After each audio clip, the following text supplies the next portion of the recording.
What's up, everyone? Pags here at MEI Studio. I'm back in my happy space this week, and this week's video is something I've been wanting to do ever since I got my vintage D12E back from being refurbished in Switzerland a few months ago. We're going to take a plunge into the low end of things and look at this set of related mics whose history goes back 70 years. If you're not familiar with these mics, let me introduce you to a few of the D-series mics from AKG. It was 70 years ago that AKG released the first D12 microphone.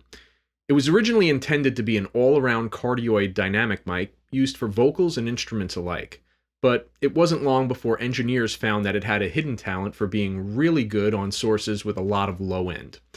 The large diaphragm was able to capture sounds down to 30 Hz, sometimes less, and all the way up to 18K, sometimes more. I say sometimes because every one of these mics sounded somewhat different, and quite often the differences weren't very subtle.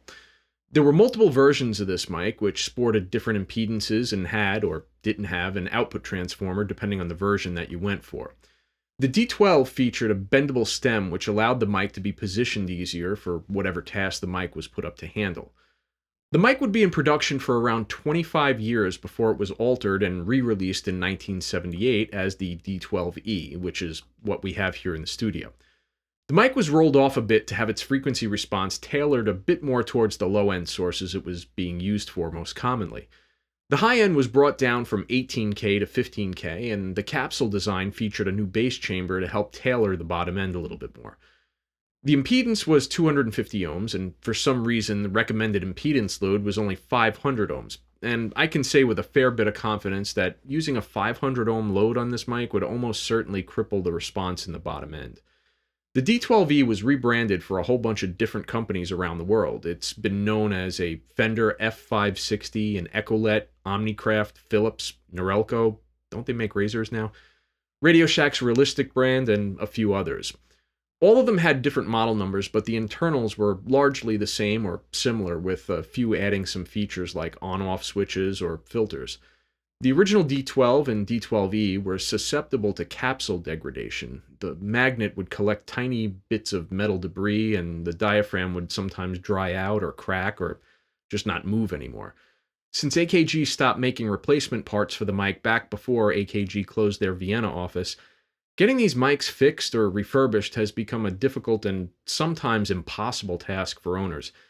If you're one of the lucky ones like I was, there's just some grit in the magnet that causes the bottom end to suffer a little bit. There are techs out there that have perfected the art of opening the diaphragm and cleaning out the mic to make it just about as good as new. I happened to find one such person that was able to breathe life back into mine when I noticed the bottom end started to decline around the time I did my first video on here for the Townsend Sphere. Others who aren't as lucky may find themselves with a really cool looking paperweight. It would only be about 8 years before the mic would see its next revision when, in 1986, the New York Mets would win the World Series and AKG released the Egg, or D112. The new design was modern and sleek and was a departure from the boxy look of the classic design. After all, it was the 80s and everything had to have a futuristic look to it. The 112, as it's known around these parts, saw the impedance drop to 210 ohms and the frequency response again altered. This time it went all the way down to 20 Hz and went back up to 17K. I guess they felt the need to split the difference between the original top end and the D12E top end. The mic is rugged and extremely sturdy. The bluish-green bumper on the front of the mic, which some people think is rubber, is actually a solid plastic, and the back of the egg shape is milled out for porting to assist with the polar pattern. The mic has a long stem on it, and people would call this the egg on a stick, which was often annoying as it made the mic difficult to get through a standard size kick drum port without having to twist and turn it to get it inside the drum. The mic was rated to be more or less distortionless at just about any SPL. Crisp, clean, clear, the perfect low-end mic. There are those out there that think the mic is too clicky or lacks bottom end or some other nonsense. There's a saying out there that if you can't get a good sound out of a 112, you're the problem, or something to that effect, and honestly I have to agree. And we're going to get into that during the demo. The mic was once again upgraded in 2015 to the D112 Mark II. They brought back the bendable stem and made it a bit shorter to allow the mic to be positioned a little more easily. According to the spec sheet, the mic should be identical. since I don't own a Mark II, I can't speak for that, but some folks that have both versions have reported slight differences. However, I'm not too keen on comparing a 20-year-old mic to a brand new mic, knowing how time has played a factor on the lifespan of this entire mic line. Shortly before this new version came out, AKG decided to release a parallel line for this mic and add to their VR or Vintage Reissue series. In 2012, we saw the release of the D12VR. Like what they did for the C12VR, the mic was supposed to take lessons learned from the past and introduce modern elements into the product and bring to market a modern yet classic sound. While the C12VR was less C12 sounding than the C12 clone that I built, it nonetheless was a decent, albeit expensive mic. The D12VR kept the price high, depending on where you look to buy it, and added those modern touches to what they claim as a classic design. But is it? The mic is a hybrid of sorts. It can be used passively as you would most dynamic mics, or you can add phantom power to gain access to a set of filters built into the body of the mic. There are 3 filters, a mid-cut with bass boost, a mid-cut alone, and a bass boost, mid-cut, and treble boost. AKG makes suggestions as to which mode should be used for different kick drum configurations, like if you have the front head on versus off, that kind of thing, but we'll be the judge of that. When phantom power is engaged, the mic automatically enters a negative 10 dB pad state, which they say allows for more headroom for the boosts.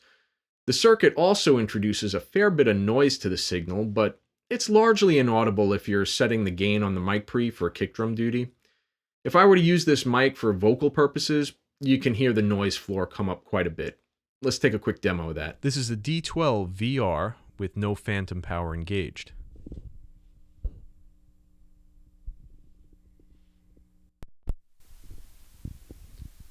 This is now the D12VR with phantom power engaged, set with the mid-scoop. This is the D12VR set with the bass boost and mid-scoop. This is the D12VR set with the bass boost, mid-scoop, and treble boost. So it's a non-issue, kind of. Now, keeping with the knowledge that all the old D12s had unique sounds all their own, AKG decided to include a personalized frequency chart with all the VRs. While that's cool and all, honestly, I would hope that manufacturing standards have improved to the point now where most of these mics are at least in the same ballpark. Today, we're going to look at the 3 versions that we have here in the studio, the D12E, the D112, and the D12VR. I'm going to demo the mics and settings where applicable on upright bass, electric bass, and kick drum. For fun, I'm going to demonstrate an old studio trick using the D112 that gets you a pretty huge guitar sound. And we're going to look at different tonal options for the 112 as well, since some people out there still think that the mic isn't as versatile as their beloved Beta 52. You know who you are. Anyway, enough yammering, let's get to it.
So here's how to set this up. You take your favorite mic in the front of the guitar cabinet and a D112 in the back that's phase reversed, and adjust position to taste.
What are your thoughts on these mics?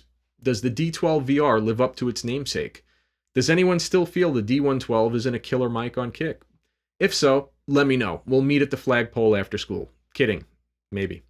But seriously, I want to hear your take on these mics. We have an extensive kick drum shootout planned for this summer where we intend to catalog not only the sounds of these mics here, but a bunch of other ones as well, including the Beta 52, the Audix D6, Telefunken M82, and a bunch of others.